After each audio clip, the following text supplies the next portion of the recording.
Good evening, ladies and gentlemen. Welcome to another exciting episode of Canadian Mosaic as part of Awaz Entertainment. I'm your host, Prashanth, and tonight our episode is another topic related to education. We labeled our episode EdTech, Gamify the Way You Learn. So EdTech is also known as education technology. It's technology that combines the use of computer hardware, software, and educational theory and practice to facilitate learning. Our featured guest tonight is Khushboo Vaidya from Quebec City, Canada. Khushboo did her bachelor's in engineering in Gujarat and her master's at University of Waterloo in Canada. During her early stages of career, she found her passion for education, especially education technology. She founded Boarding Pass for Success, which is a platform to guide students through mentorship, webinars, and so much more. And recently, she's been working on another edtech stock startup focused on children's learning through gamification. Welcome, Khushboo, for joining us tonight. I'm delighted to have you as part of the show. And tonight, we're talking about something that I'm also excited about. So, how are you doing this evening? I'm doing great. Thank you for asking. How about you? I'm doing well, Khushboo. So, Khushboo, I want to get right into it. So, can you tell us a little bit about, how you got into education technology and your motivation behind it? Oh, yeah, of course. This is always my favorite topic, and I can talk about it for hours, but I'll keep it brief. So, first of all, I would like to quickly say thanks for inviting me to your platform and about your question as to how I got into education technology. I think it started when after my bachelor's, I was given an opportunity to work as a lecturer for the subject digital signal processing in one of the National Institute of Technology in India, and I taught third year engineering students, and that was an exposure I got where I interacted with students more. Like I went to the other side of the coin from a student to actually conducting lectures, and I really related to the students and what they engage with. I think that's where that spark came out about education and teaching. But like every other engineer, I came abroad to do my master's. I did my master's in engineering. But while I was studying in university, one of our professors once asked, where are you going to use these concepts in the real world? And that's what really ignited this idea, like on application based learning. It made me question about how I learned about education, about technology.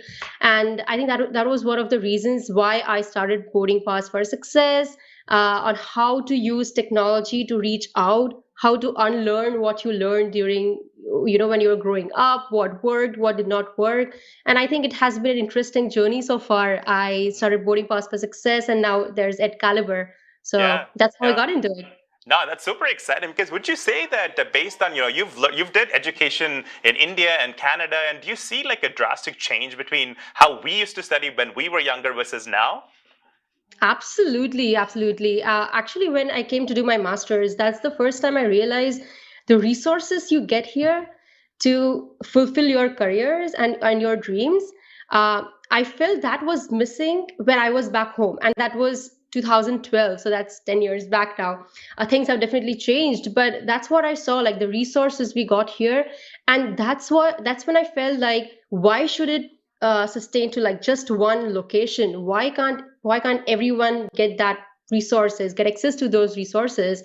And that's how, using technology, I started Coding Paths for Success, to share that knowledge, to share that network I had, to share that experience, whatever lessons I learned so far, share it with students everywhere in the world. Why just fix it to one location? Everyone should get, I mean, there's equality. There should be quality in quality education resources. Hmm. So I think that's what I wanted to share. And like I said, yes, there is a gap for sure in developing countries and developed countries. Again, I won't say developed countries have got it all figured out. There are still challenges in the system as well. But I mean, it's always one step at a time.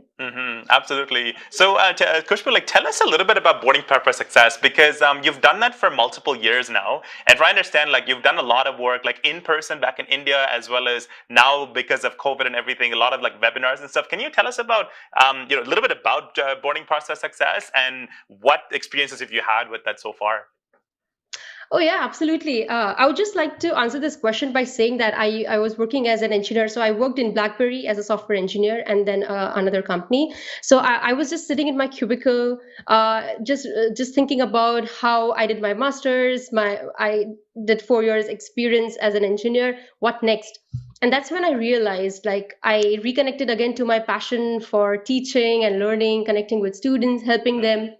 And I never thought I would become an entrepreneur, like I would ever get on this journey. But it's just that passion I had for helping students, and that's where this boarding pass for success idea came into being, because I wanted to reach out, be there, follow my passion, and not regret that. Oh, I wish I could have, done this when I had the time, or hey, I think there was a connection here. Okay, I can see you now.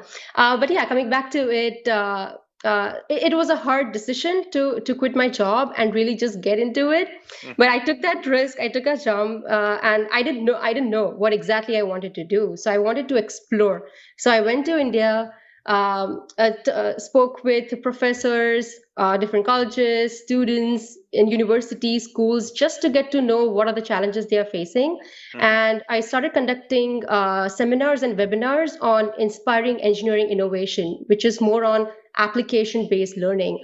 I wanted to reach out to the students and make them understand that we have gone through this process, is going to be okay, and how we can guide you better.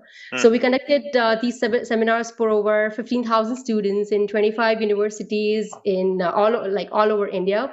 And it just went on. So, like I said, it was never a plan to become an entrepreneur. I just wanted to explore that passion of reaching out and communicate with students. And then I got to realize students really need that mentorship. And mentorship is something which is not really uh, that much prevalent in India. Hmm. So you really have to reach out and tell students what to do, how you can do it. And let me tell you, students, they only get serious in their fourth year. Like first 3 years, I mean, I was also like that. Like when you're in college, you are new to that experience. Your social life is more important, and then you feel like, oh, let me come to the fourth year. I'll figure things out later on. So I wanted to make students realize that it's good to have fun. You should have fun, but at the same time, there are some just little things you could start doing from the first year, so that Hmm. you don't have to do things overnight, because you cannot build a profile overnight. It has Right. to be done throughout the years. So that's how I started the mentoring sessions, and now we also help students who are aspiring to come abroad in USA and Canada. Along with their applications for masters, we also help them to connect with the mentors and industry experts here in US and Canada who have years of experience in that domain, so that they are not like left stranded in a deserted island once they reach here. They have someone to talk to and get guidance and accelerate their career. No, that's fantastic. So it sounds like you're inspiring a lot of students along the way too. So one of the things that I want to ask you, Khushboo, is because oftentimes when you're students, you're just like listening in. You're not actively engaging with the speaker or things like that. So have you noticed that students are actually like absorbing the information? Are they interactive? Are they taking it further than just to talk? Because this is something that people need to take initiative themselves and go beyond the webinars, right? Do you find the students are doing that, or we still need to like push them a little bit more on that?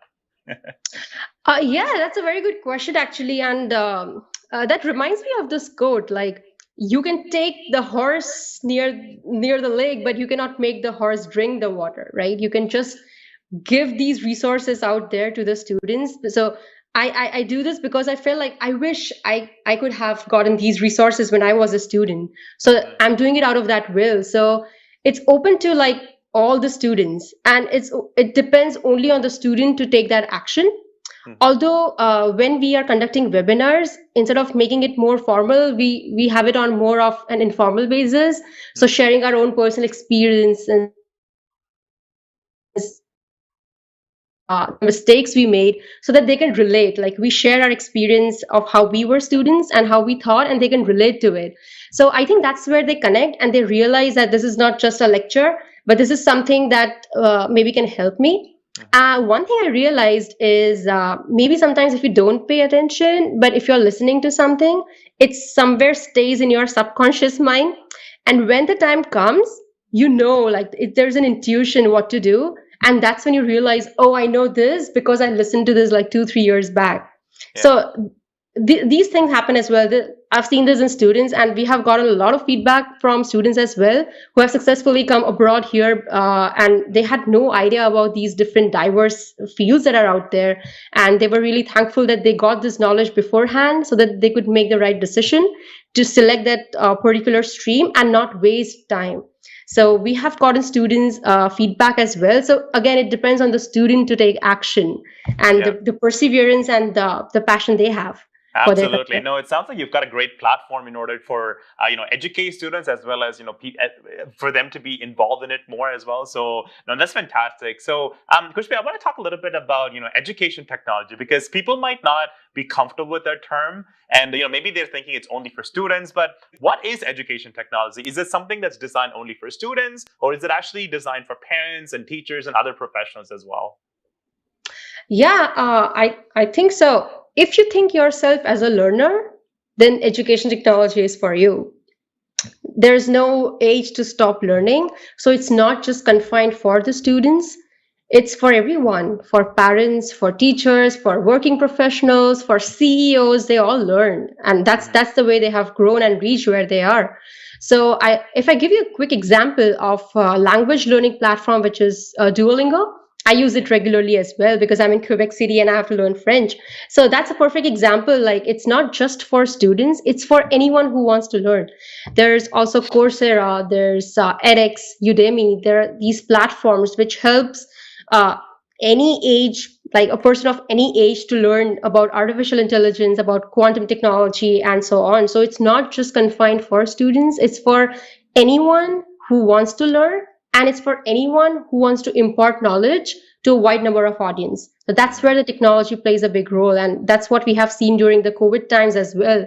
How education technology has helped while students have stayed at home and still being teachers being able to impart their knowledge to the Mhm. students at home. Absolutely, absolutely. I think in the last couple of years or so, at least, right, like we've seen how much emphasis like all of the virtual platforms and learning technology has been as well.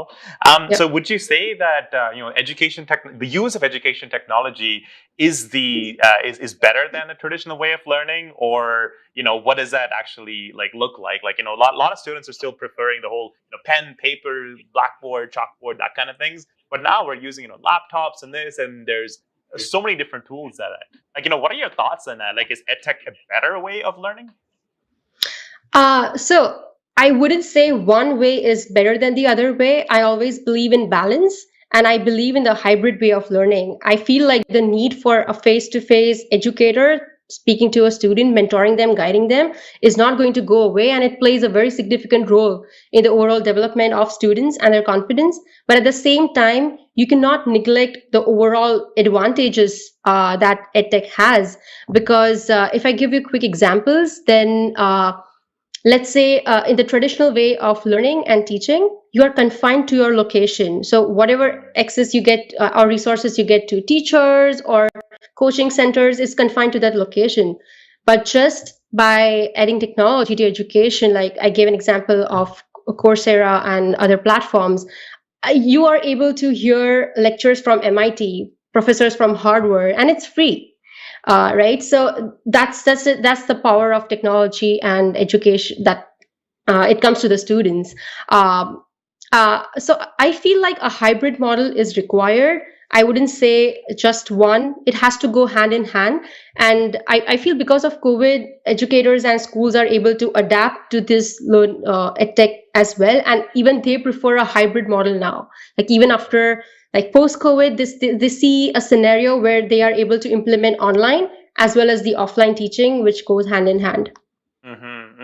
No, that's fantastic because, like, I mean, I think it's kind of related to how working as well too. Like, everybody's going through like a bit of a hybrid model, but I think it's also being Mm. applicable for students in all ages as well. But do you think it'll work for people that are younger as well? Because kids that are high school manageable, but like even younger kids, do you see this kind of playing a positive impact for them? Because it's hard for parents to kind of make sure that the kids are sitting in front of a laptop and getting all these technologies and stuff. So is that applicable for the younger students as well? Absolutely, and that's where gamification comes in. And I would say that no one student has, like, not every student has a particular way of learning. There are so many different styles of learning. There's visual, there's experiential, there's auditory, there's written and verbal. And every student can relate to different styles of learning. And that's why the technology and gamification opens up. So student doesn't feel like, especially for younger students, if you ask them to solve math quiz, like, okay, sit down, do your homeworks, do your assignments, right? For them, it would be like it's a burden. But Mm, if you add some gamification elements to it, if you add some sort of animated videos to it, they won't feel like they are learning, but just by doing that, yeah. it's being imprinted in their minds that they are learning in that way. So I feel like it opens up this different ways of learning. And Hmm. you must have seen, like, even in school, if you don't get good marks, you are segmented, like, oh, you're A grade student, B grade student, and so on. And Yeah. that creates a belief system in your mind that you are this segment student, and that's all you could do. But just Absolutely. because of new ways of learning, it builds your confidence, like, oh, I never Hmm. thought this is a way to learn, and this is interesting. I got this very easily. So I feel like because of technology, it opens up new ways of learning for students. Absolutely. So I want to go so much deeper into this topic of gamification, Khushboo. So we're going to take a short commercial break, folks. And when we come back, we're going to take a deeper look at gamification, one of Khushboo's startups at Caliber. So stay tuned, everybody. Don't go anywhere. It's good to dream big, to own a house and a business. Get residential and business loans. Get insurance to protect your dreams. Get your children in university education without monetary worries. Invite your family from back home to share your success in Canada. Me and my team of professionals will help you under one roof to settle down in Canada. Amber Financial and Allied Services. Call now 647-887-1696. Amber Financial and Allied Services. All services under one roof. आपकी रिहाइश ऐसी हो जहां जिंदगी की सहूलत मयसर हो, जो आपको बुलंदियों पर ले जाए, तो मिलिए रियल एस्टेट मार्केट के experienced real estate professional Amit Oberoi से। GTA में रियल एस्टेट मार्केट के हर अंदाज से वाकिफ। आपको घर खरीदना हो, बेचना हो या करना हो मुनाफे का इन्वेस्टमेंट, मेरे तजुर्बे से आज ही फायदा उठाएं। आज ही कॉल करें Amit Oberoi 647-291-8102। Amit Oberoi, beautiful homes you can afford. Zoc. Now it's fully renovated. Live catering, barbecue, tandoor, जलेबियाँ और fresh naan. तकरीब आपके घर में हो या घर से बाहर, Zoc is providing full service now, and Zoc has opened a new banquet hall, garden event center. आपका Zoc देखकर लोग कहेंगे, क्या Zoc है आपका? Call right now 905-625-7786. Zoc वालों के लिए। डिक्सी इलेक्ट्रॉनिक्स और अप्लायंसेस पिछले 16 सालों से खरीदारों की खिदमत कर रहे हैं। हम लगातार 4 सालों से खरीदारों की पहली पसंद बने रहने का अवार्ड हासिल कर चुके हैं। हम किचनर्स, बॉश, वर्लपूल, LG, सैमसंग और जनरल इलेक्ट्रिक के ऑथराइज्ड डीलर हैं। 5 स्टार खिदमत का लुत्फ लें। हम आप सभी को टीवी सबसे ज्यादा रियायती दामों पर देने की गारंटी देते हैं। www.dixieelectronics.ca हमारी वेबसाइट पर जाएं या अभी कॉल करें 905-625-5900। सभी बहुत ही मुनासिब कीमत पर दस्तयाब हैं, जो आप बाआसानी से ले सकते हैं। At Dixie, we sell quality and deliver confidence. अगर आप चाहते हैं खूबसूरत visiting card, sign boards, bill boards, तो कॉल कीजिए अमनदीप सिंह को 416-577-5128। 416 डिजिटल साइन। कॉर्पोरेट इवेंट्स हो या शादी की तकरीब, बर्थडे एनिवर्सरीज हो या हो बेबी शावर, और अगर आप चाहते हैं स्टूडियो सेटअप, रेंटल बैकड्रॉप्स, हार गजरे या पार्टीज के लिए fresh flower arrangement, then call Aafia Khan at 416-628-7849. Essence Event Decor, creative, elegant and unique. It's good to dream big, to own a house and a business. Get residential and business loans. Get insurance to protect your dreams. Get your children in university education without monetary worries. Invite your family from back home to share your success in Canada. Me and my team of professionals will help you under one roof to settle down in Canada. Amber Financial and Allied Services. Call now 647-887-1696. Amber Financial and Allied Services. All services under one roof. Welcome back to Canadian Mosaic, folks, and we are here with Khushboo from Quebec City. And before the break, we talked a little bit about education technology in terms of what it is. But now let's take another look at what exactly is gamification. So, Khushboo, can you tell us exactly what gamification actually is? And I understand that you're working on a product which is called Excalibur. So, tell us a little bit about what is Excalibur as well as gamification as well. Yeah, absolutely. I'll start with what gamification is and then segue into Excalibur. So, as the name suggests, gamification, it's just gamifying things that can be learning. It could be corporate training, anything that is in a non-gaming environment. How do you use the game mechanics to gamify it? So, the reason why gamification is being introduced is the low attention span, like in the age of Instagram stories and TikTok videos, which are like 10 seconds to 20 seconds, it has decreased attention span of students. Like if you remember the time when we were in school, we could study for hours. But like even now, as an adult, my attention span has gone down. And I mean, you accept it or not, but the social media does play an impact. It's inevitable. So I feel gamification is a way of how do you introduce learning in a fun way. So that could be by adding points, medals, that instant gratification, right? Oh, I learned something. I did a quiz on it and I got a medal and I got stars out of it. And that instant gratification, it motivates you to keep learning more. Then comes a way where you can add your friends, compete with them online just to play different quizzes. So that adds another element of gaming and the fun element into it. And that's why gamification is being widespread. And like I said, it's not only for kids, but it's for anyone. Even as an adult, like I use Duolingo, and it gives you different daily streaks. Oh, you're on a 100-day streak. I'm myself on a 297-day streak right now. So that adds that element of, oh, I don't want to break the streak. I want to continue learning and just gain points. And that's the motivation factor for students that's much needed right now. So that's about gamification. And coming to Excalibur, we take into consideration the gamification part as well as experiential learning. So more on it. At Excalibur, we believe that the real question isn't how well you know something, but the real question is how well can you apply it. And students often seem to struggle in that aspect. And especially during the times like this generation is growing up during times where they are seeing problems that haven't existed before. And they are not able to relate what they see outside to what they study. And that's why it's very important for them to relate to the current technological advancements and make them understand how it's connected to what they study. And that's what Excalibur does.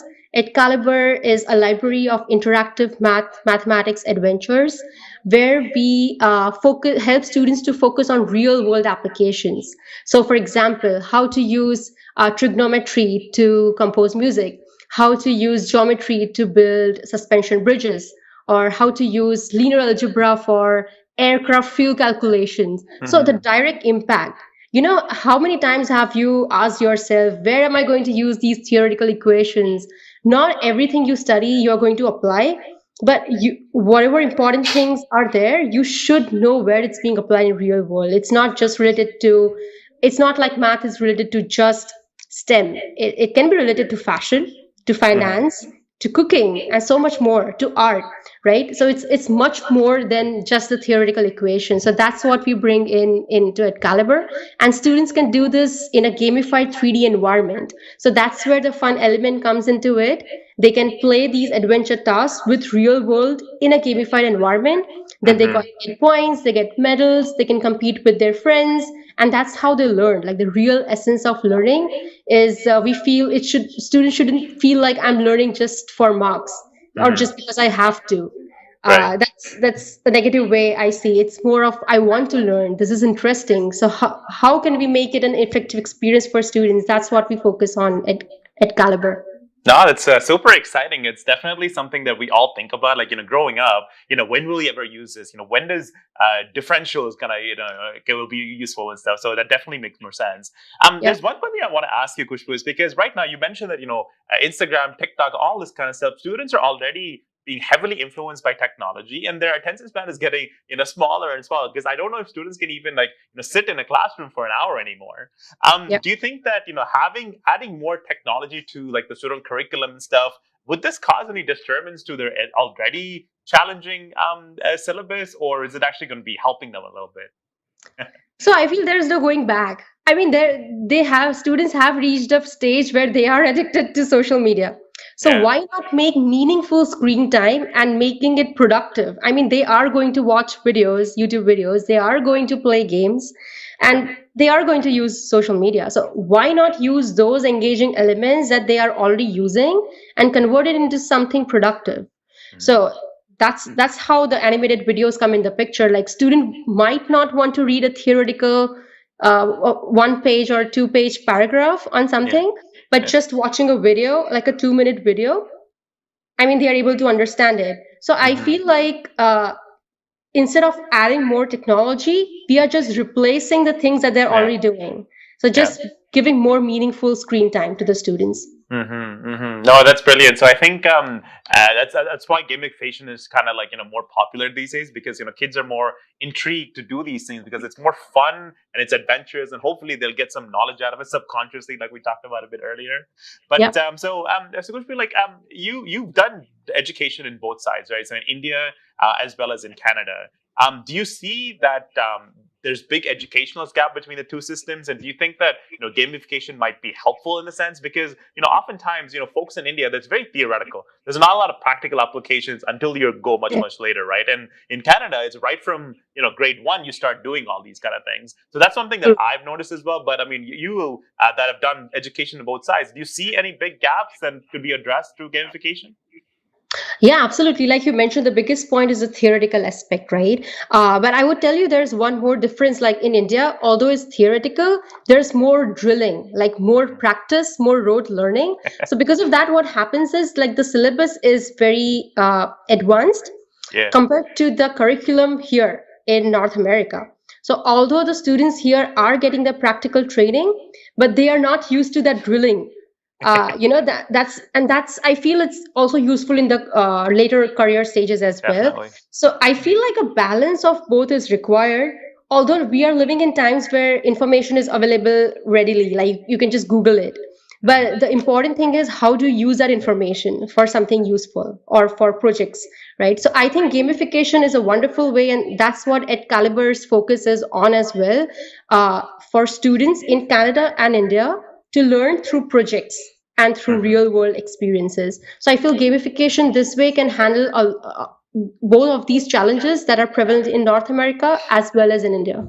Wow, wonderful. No, that makes sense.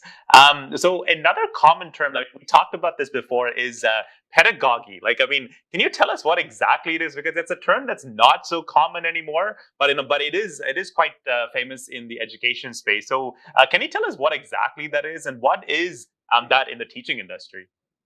Yeah.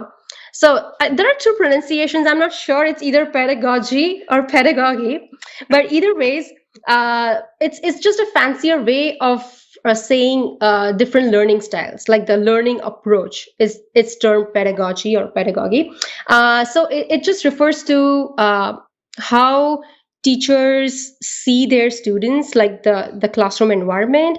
They focus on whether they should be focused on giving more lectures, or would students be able to learn solo, what sort of environments can we use. And there are like two main parts. Like the first is teacher focused pedagogy, which is focused on mainly teacher having knowledge, delivering the content, and the student's role is to retain that knowledge and remember it for a long time.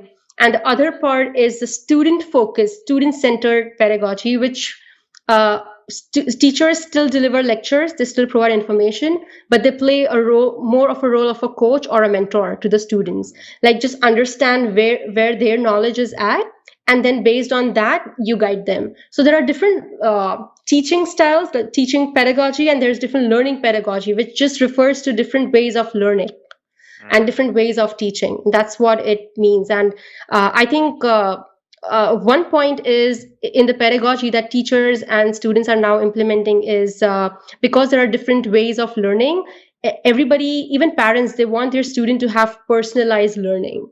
So student can learn at their own pace. A teacher cannot do that to every student. It's a bit difficult. So they can select a pedagogy which is pertaining to all the students, but then the technology, what it plays a role is it's personalized education just for you. It helps you and makes you practice the quizzes based on your understanding and your speed. Mm-hmm. No, that's brilliant. So, another thing we talked about is the whole, application-oriented learning, right? So, right now, there's some aspect of it in Canada, and there's some aspect of it in India as well. So, what should we have more of, so that teachers and teaching professionals can start doing more of that? So, can you tell us what that actually might look like, perhaps? Yeah, sure. I can give a quick example of what we do in Boarding Pass for Success, like the mentoring sessions. Now, these students are undergrad students, and mostly we focus on engineering students for now. So many students, they come and say, like, we ask them, what are you passionate about? And trust me, no one has the answer. Even I didn't have the answer when I was in college. So I don't even expect them to know, because you're still young, you're exploring. So that's where the question lies. How do I know what my passion is? And many students say, well, I just got into engineering because, my parents asked me to, or because that's the norm. You either become a doctor or an engineer, right? So many of them are not even connected with STEM, like they don't relate with them. So how would they perform good, or how would they expect to get jobs? So what I asked them to first do is ask them what sort of projects do they like working on. Like, is it not related to engineering, but in general, like, do you like to solve problems of society? Okay, forget society, about your own neighborhood. Are there any problems that you see on a day-to-day basis that you would like to solve? Next thing I ask them, if not that, are you connected to environment? Like, do you feel like people should not waste water or save electricity, and food shortage and things like that? So there is this list of United Nations Sustainable Development Goals. There are 30 goals which the whole world is working on. It also includes quality education, clean water, equality. So you can just go to UN's SDG goals and look at all the goals. So what I ask students to do is look at that list and ask them what do they feel the most connected to. Then I ask them, how can you relate it personally? So there are many students in India, and traffic is a big problem in India, right? So I ask them, and they complain like there's so much traffic. So then I ask them, okay, what can you do about it? And then they give solutions. And then I ask them, okay, what sort of skills do you require to solve this problem?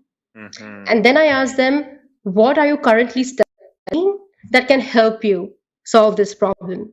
So because you have that particular solution or motivation in mind, you are learning skills to solve that problem. You're not just learning skills because you have to. And we did have a student whose grandfather, he was in a wheelchair, and he was really passionate about helping his grandfather, how he could walk again. And he was a mechanical engineering student. So if for any other student, they would just think, oh, it's not my job, it's the work of the doctor, it's the work of the hospital, like what can I do in this? So we brainstormed ideas, like, just okay, let's brainstorm ideas, how can you help? Then we were talking about exoskeletons, the Iron Man suit in the Marvel movies.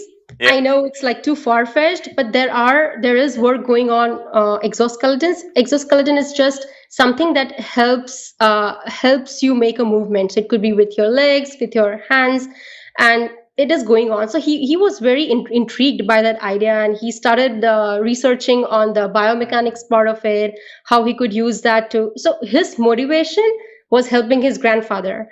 Wow. And then you are using these skills, what you're already doing, to help him. So right. Even though engineering is not related to that, but you are somehow connecting it. And I feel like the world is moving to having an interdisciplinary approach So you need to know like certain things of everything and then connect it to what you want to do. So I Mm-hmm. feel that's the first part for any student who comes. That's the first thing, how to build a strong profile.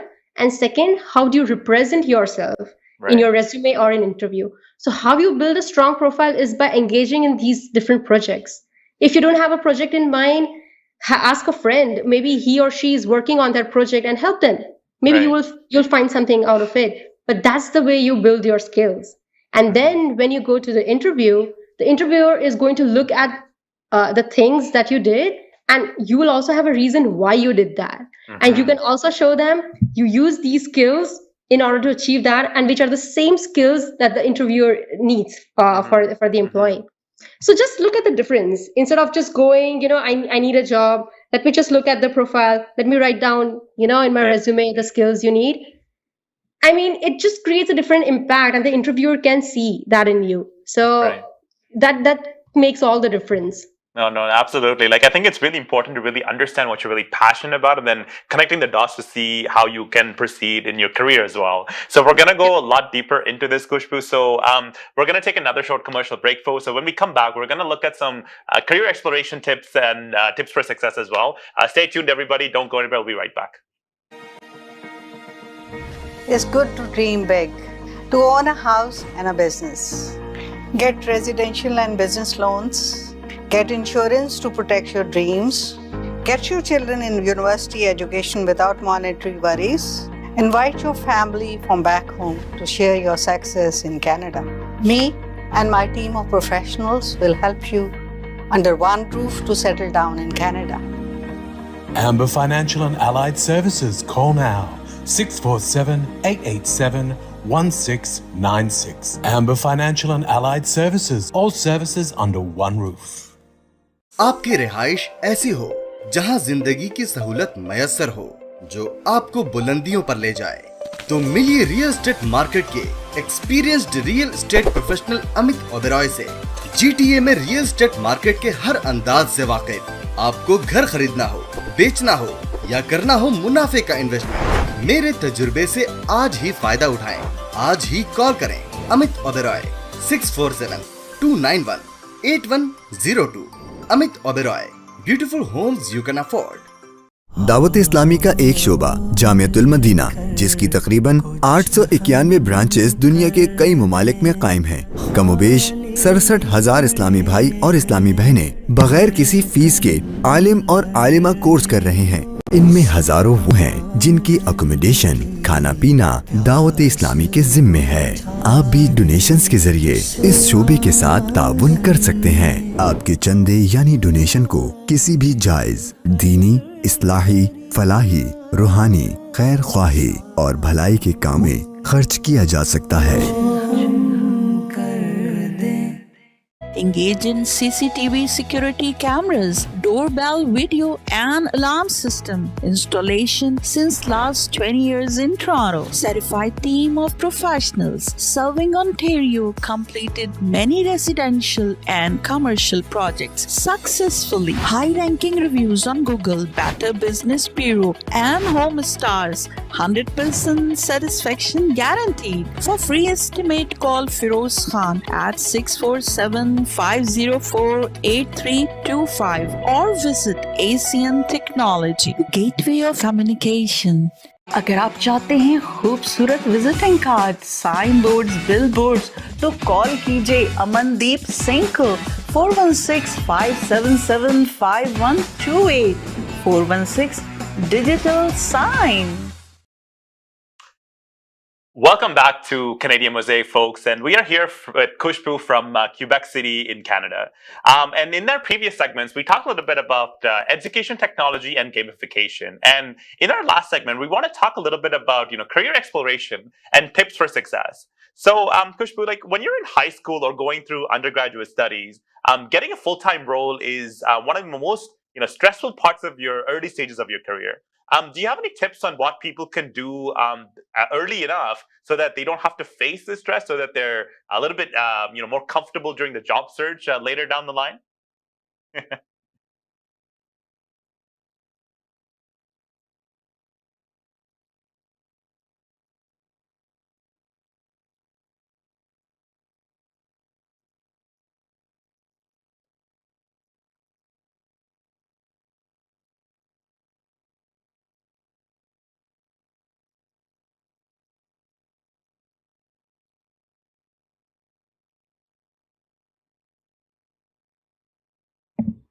Hey, Prashant, are you able to hear me?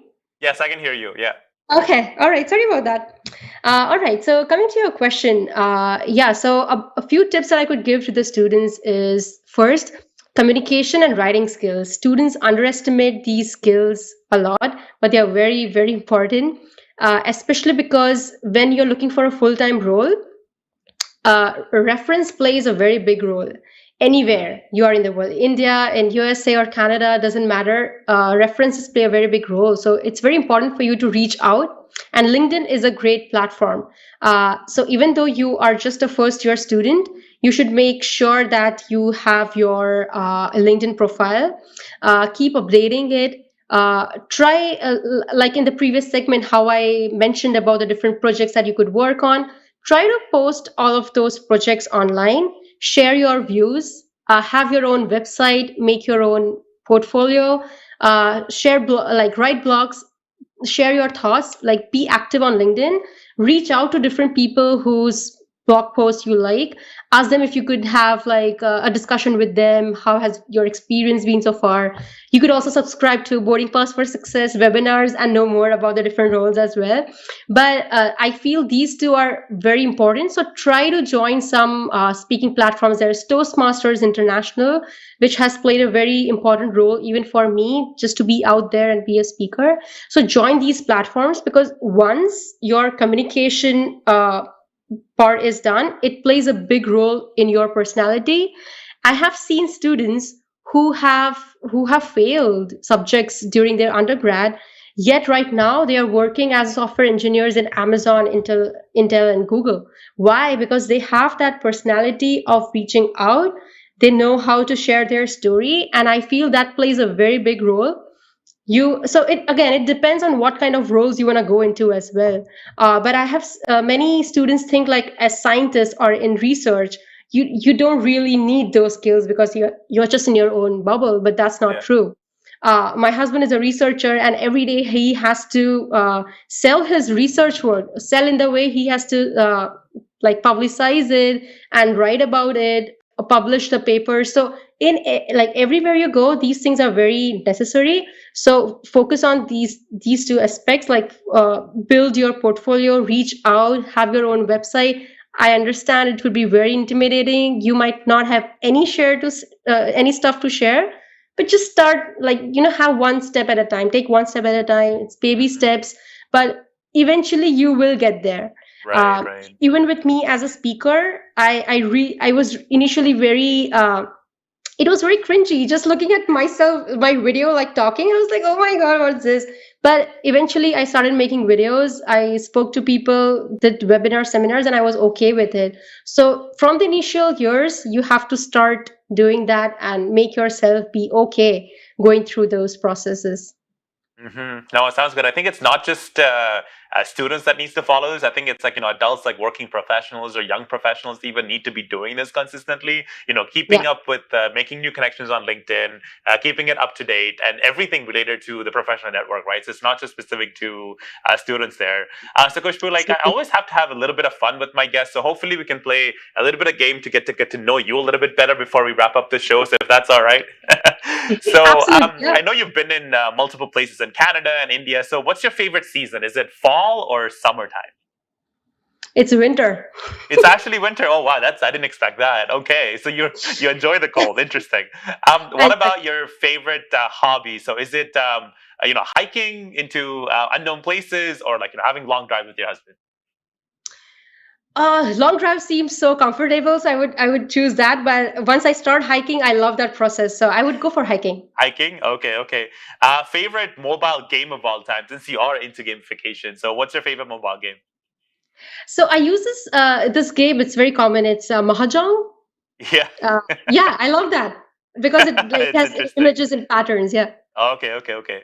Favorite snack, poutines or nachos? Because I know you're in Quebec, so Poutine any day, poutine. poutine any day. So we're gonna stick with that. Okay, okay. So I have a few more questions before we wrap up, Khushboo. So, what are some best strategies? Like we talked a little bit about LinkedIn, right? So, what are some Mm. best practices and strategies that, when it comes to career exploration, like what do students really need to do out there? Mhm.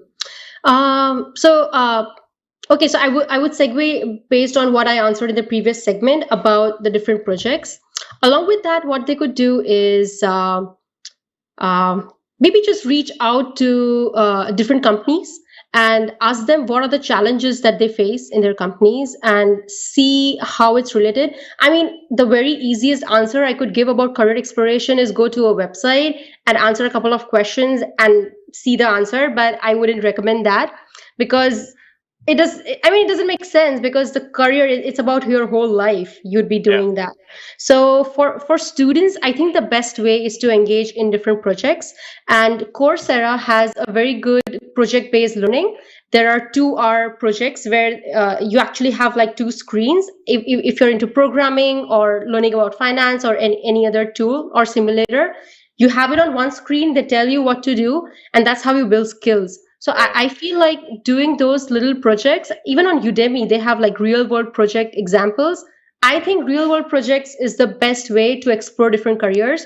So you in one semester you can focus on one area. For let's say if you're a computer engineer, one semester do something in design, maybe UI UX. In the next term, focus your projects on data science. Data Yeah. science is it's trending, and the reason why it's trending is because it is connected to all the different fields, like with healthcare, with finance, blockchain, and so on. So I feel like explore all these skills which could be used everywhere, and that's how it will help you to be confident in any career that you choose ahead. Wonderful, wonderful. So, Khushboo, like before we wrap up the show, like, is there anything that you want to say? We talked about a lot of different things: education, technology, gamification, as well as career exploration tips. So, is there anything that you want to say to the audience before we wrap up the show? Absolutely, yeah. What I would like to say is this strategy that I came across. It's called the 5 whys strategy. Anything that you do in life, you need to know the why behind it. So if you want a promotion, like, or if you want to go for a particular career, ask yourself, why do I want to go or do this? Answer that, then ask again, why do you want to do that? Oh, this is the answer. Okay, why? So go deep. Like, there are 5 whys, and the answer that you get in the end, it gives you an understanding of the belief system of why you want to do certain things in life. So I feel it's relevant to your career exploration. It's relevant to your life, to just normal decisions that you make. So know really why you want to do this. Is it for yourself, to please the world? I mean, no answer is wrong, but you need to know why. You shouldn't feel like, oh, you're doing this because you have to. Just know that, and I think that will really clarify a lot of things. Absolutely. So thank you so much, Khushboo, for coming on the show. It was such a pleasure, having you as part of Canadian Mosaic. And on behalf of the viewers and the TV channel, I wish you all the best on your venture and all the best for the upcoming months related to you at Caliber, Boarding Pass for Success, and beyond from that. So that's all we have time for today, folks. I'm your host, Prashanth, as part of Canadian Mosaic. And if you've enjoyed the show, please do follow us on social media. Remember, gamification is the new way of learning. Let's educate our next generation of superstars the right way. Thank you for tuning in. We'll see you same time next week.